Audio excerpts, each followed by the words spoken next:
الحمد للہ رب العالمین۔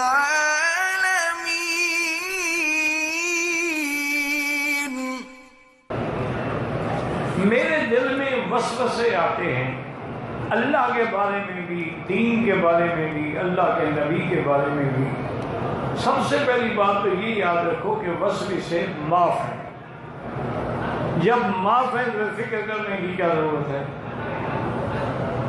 ایک یہودی نے سیدنا ابی بکر رضی اللہ تعالیٰ عنہ سے پوچھا، انہوں نے کہا کہ جب ہم عبادت کرتے ہیں تو ہمارے دل میں کوئی وسوسہ بھی نہیں آتا،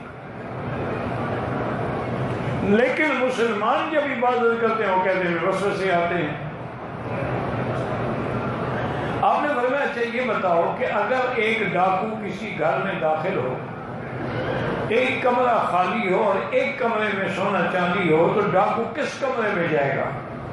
اور خالی کمرے کو کیا کرے گا؟ سونے والے کمرے میں جائے گا۔ میں نے کہا تمہارے دل ایمان سے خالی ہیں، شیطان کو محنت کرنے کی ضرورت ہی نہیں۔ جن کے اندر ایمان ہے ڈاکو تو وہی ڈاکہ ڈالے گا۔ تو یہ اچھی بات ہے، وسوسیات ہے، کوئی بری بات نہیں۔ علاج اس کا یہ ہوتا ہے کہ اعوذ باللہ من الشیطان الرجیم، لا حول ولا قوت الا باللہ العلی العظیم۔ گھبرانے کی کوئی بات نہیں۔ نماز کی حالت میں یا غلط حالت میں وسوسے آتے ہیں، جب اللہ نے معاف کیا ہے گھبرانے کی کیا ضرورت ہے؟ نماز کے بغیر اگر ہیں تو پھر لا حول ولا قوت الا باللہ العلی العظیم یہ زیادہ پڑھا کرو۔ بلکہ علماء نے لکھا ہے کہ ہر بندہ ہر نماز کے بعد 7 دفعہ اگر یہ پڑھ لے تو شیطانی خیالات نہیں آئیں گے۔ لا حول ولا قوت الا، ایک سیکنڈ بھی نہیں لگتا۔ لا حول ولا قوت الا باللہ العلی العظیم۔ بہرحال جو بھی عمل کرو شیطان وسوسہ ڈالتا، اس کا کام ہی وسوسہ ڈالنا ہے۔ وہ اپنا کام کر رہا ہے، تم اپنا کام کرتے رہو، وہ ڈالتا رہے وسوسہ۔ تم بھی لا حول ولا قوت الا باللہ پڑھتے رہو، اعوذ باللہ من الشیطان الرجیم پڑھتے رہو۔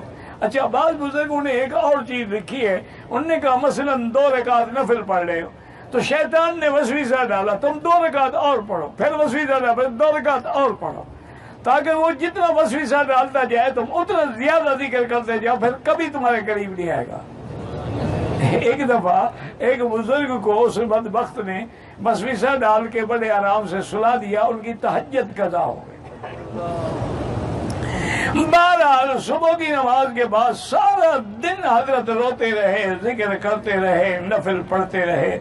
دوسری رات آ گئی، ابھی تہجد کا وقت شروع نہیں ہوا تھا کہ ایک آدمی نے اٹھایا۔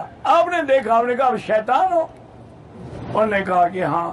کیوں تم نماز گئی؟ انہوں نے کہا کل سارا دن تم نے نمازیں پڑھ پڑھ کے میری کمر توڑ ڈالی۔ میں نے کہا بہتر ہے وہ تہجد ہی پڑھ لے۔ وہ جتنا تنگ کرے نا اتنا ذکر